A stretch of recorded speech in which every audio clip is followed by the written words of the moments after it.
La spécialité Sciences et Vie de la Terre vous est destinée si vous aimez découvrir ce qui se passe à l'intérieur du monde du vivant, si vous désirez comprendre comment fonctionne un écosystème ou si vous êtes intéressé pour découvrir ce qui fait vivre la planète Terre.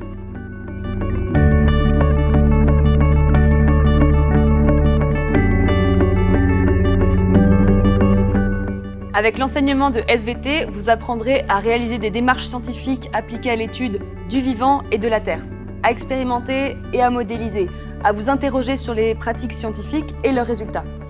Mais au-delà de cet aspect quand même très scientifique et expérimental, cet enseignement s'inscrit aussi dans les grandes réflexions de notre monde d'aujourd'hui, comme le développement durable, les risques géologiques, les addictions, la sexualité, la santé publique ou encore les médias et l'information.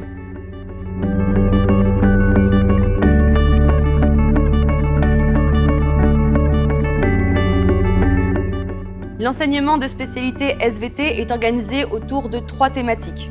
Tout d'abord, la première thématique nommée « La Terre, la vie et l'organisation du vivant » qui permet d'aborder les grands phénomènes du codage et de la lecture de l'information génétique et de comprendre comment la notion des mouvements des plaques géologiques s'est construite.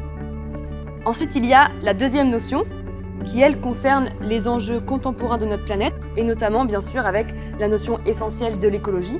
Et enfin, la dernière thématique, nommée « Corps humain et santé », qui, elle, va permettre d'aborder les conséquences des modifications de l'ADN sur des sujets comme la sensibilité aux maladies, les cancers, la résistance des bactéries aux antibiotiques, ou juste comprendre comment fonctionne un système immunitaire humain.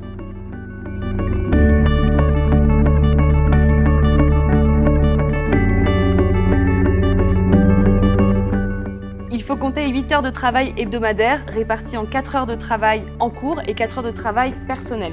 Sachant que si vous voulez arrêter votre spécialité à la fin de la première, vous aurez donc une épreuve commune à passer en fin d'année. Ce sera donc une épreuve de 2 heures écrite, répartie en 2 exercices, chacun noté sur 10.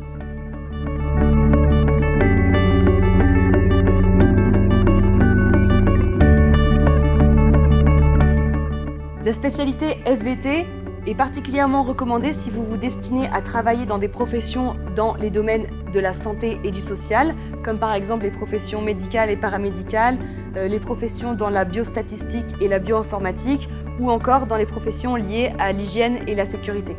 Vous pourrez aussi vous orienter vers les domaines de la recherche, de l'ingénierie ou du professorat dans les matières biologie ou géologie, pour travailler par exemple dans la prospection ou l'exploitation des ressources naturelles, l'aménagement des territoires ou encore l'enseignement ou la recherche scientifique.